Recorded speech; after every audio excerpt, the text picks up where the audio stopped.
Welcome to the Armani Talks YouTube channel. I'm your host, Armani Talks. In this channel, I'm covering communication skills for you to level up your way with words and become much more articulate. In today's episode, we're entering the world of social skills and we're going to be talking about how to ask for a raise. The following talk is from my book, Speak Easy: How to Be Articulate, Assertive, and Audacious Around People. There's 3 A's in that: articulate, assertive, and audacious. And when you think about it, all 3 of these A's are needed when asking for a raise. Let's start off from the very beginning. Money. Different people virtue signal about money like, oh, I don't need money to be happy. Oh, I don't need money like that. Oh, all these people working for money, they're bad people. But in reality, everyone needs money. If you don't have money in society, that means you're not going to function appropriately. And more importantly, if you're a smart person and you lack money, then it's going to be difficult to execute your ideas in the real world. Everyone wants more money. Now, if everyone wants something, that means why should you have it? This is an important question to ask, especially right before someone's about to ask for a raise. Why me? Think about that for a second and don't answer that yet. I've been lucky throughout my life to have had a few managers who were tell it like it is people. They tell you whatever was on their mind. And one such manager was named Ed. Ed was new to the Tampa branch. He was from New York, and he had this big, brash New York personality, which scared a lot of people, specifically in Tampa. During my time in this particular company, I was over here normally hanging with one guy, and we would often invite different people to go to lunch with us. You see, we discovered a lot of these dope Indian food places which had spicy food, and we were over here trying to see which was the spiciest. So we'd occasionally ask different people in our floor to come with us and judge for themselves. I noticed that most people weren't talking to Ed.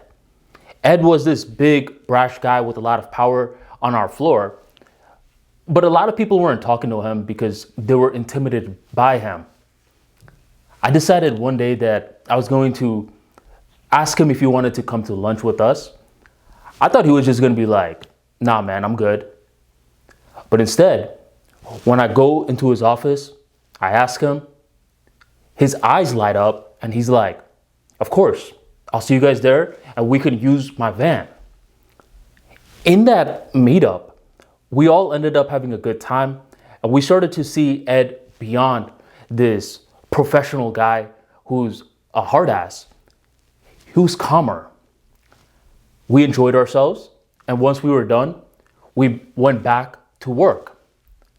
That's when Ed hit me up and he called me into his office. And he said that he wanted to get to know me more, just to understand what role in terms of the company I serve. We met up, I would say, once a week for the next couple of weeks. And it's not like he was too far away. His office was right by me.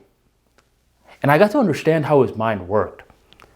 I saw that he kept nudging me into taking PowerShell classes. I didn't know why. Why do you keep trying to get me to take PowerShell classes? If you don't know what PowerShell is, it's a scripting language, and that's as about detailed as I'm gonna get. I thought, PowerShell? I don't really see the need for PowerShell right now in my career. I mean, I'm doing so many other cool things.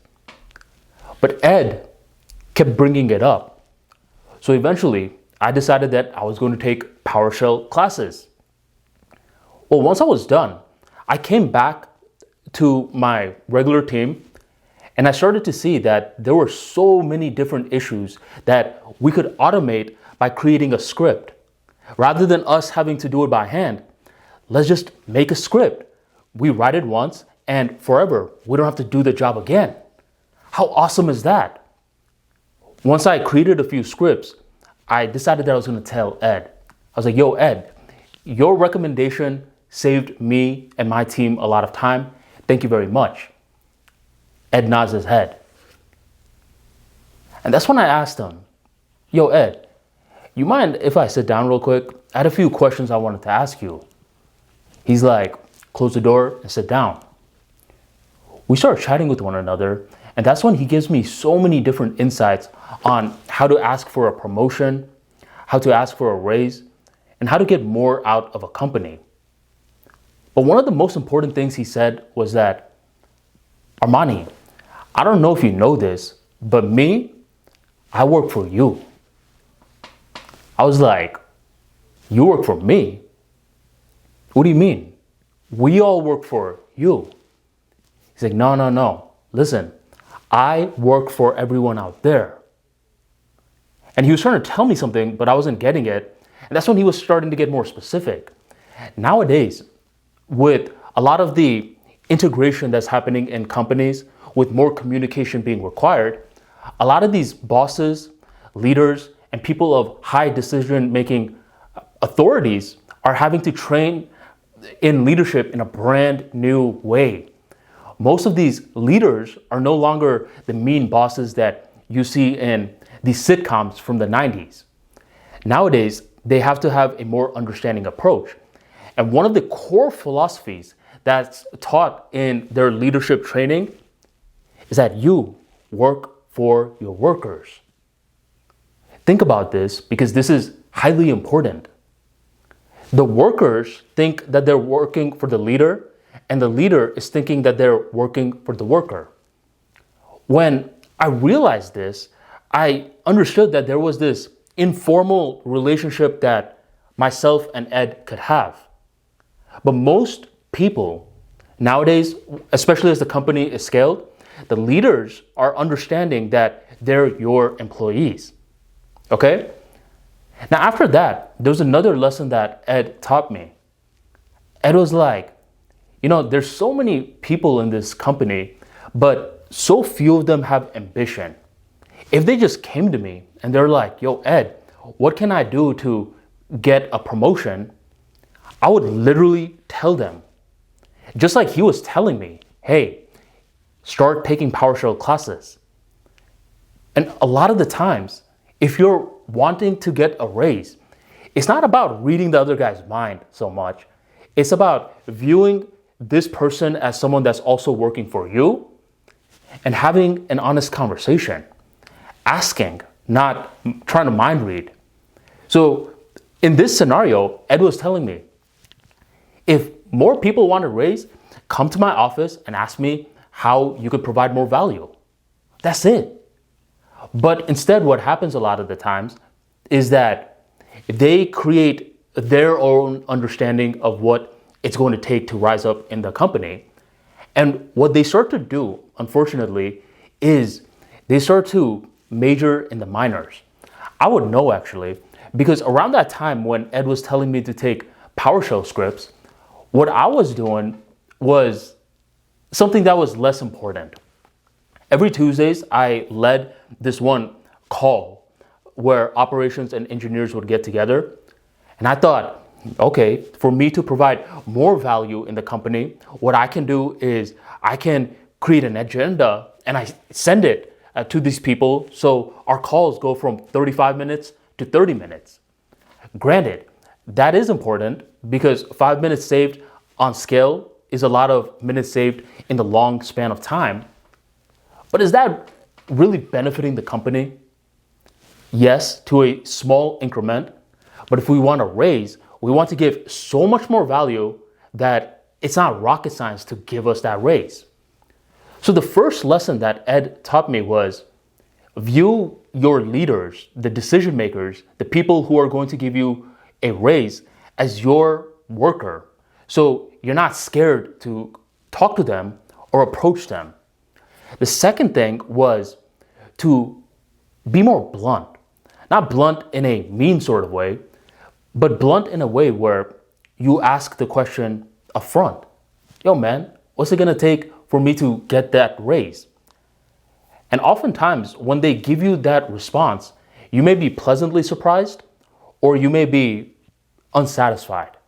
You'll be pleasantly surprised when they say that you're on the right track. what you're doing has potential, and now you just need to double down on it. Just like with me and PowerShell scripting, when I learned how important that was, I just had to double down in it and become rookie to intermediate to advanced. And other times, you're going to be disappointed. You're going to see that you've unfortunately been majoring in the minors. But guess what? Rather than wasting more time, now it's back to the drawing board. You too may be given some suggestions by the manager to be like, hey man, why don't you start learning this particular coding language? Hey man, why don't you learn this data management software? Yo bro, you know what I noticed? Most of the people in your team, they don't know how to communicate their ideas. I mean, they're over here working by themselves all the time, but they don't know public speaking. How about you attend the Toastmasters that's hosted every Wednesday before lunch? If you do that, I'm pretty sure I could get you a couple of more grand per year. They'll often try to help you out. This was mind-blowing for me, by the way, because there were tons and tons of people in the company, I would say 10 years in, 20 years in, 30 years in, that were still trying to create their own plan in their mind about, okay, if I do this, then I should be getting a raise. And when they didn't get the raise, what they would do was they would shuffle their body in a very agitated sort of way. You know, it's similar to when you're talking to someone, they've been rambling for some time, they're not asking about your day, and you're like, rather than actively trying to steer the conversation in a way where you are putting yourself in there. So ultimately, I mean, this whole video, it's rather subjective. You can't necessarily get a video where it says, do X, Y, and Z, and you are guaranteed a raise. But what you can do are certain common practices. View your leader as your worker as well, so you can create that informal relationship. So every now and then you could take them to Indian food as well. Don't undermine this, because that informal relationship makes it much easier to get answers out of them, because now they want to see you win. People of power, they look around their floor and they see so many lifeless zombies. They don't want to be there. All these people, they're working, but they're not really working. 8 hours out of the day, they're spending 6 of those hours surfing the web, and they're changing the screens when people are walking behind them. But if there's a rare few people that come to them and say that they want more, they want to rise in the company, give a game plan, and then it doesn't just mean that you actively take the game plan and that's it. You know, dummy, you could participate as well. That's when you two are collaborating for the raise to manifest in real time. This is a creative process. It requires fine-tuning, refining more, and execution. So good luck in getting this raise. If you want more practical insights into communication skills and how people work, be sure to check out Speakeasy, How to Be Articulate, Assertive, and Audacious Around People. This book is currently available on ebook, Amazon, and Audible. I'll drop all the links in the description box right on below. And thank you very much for joining the Armani Talks YouTube channel.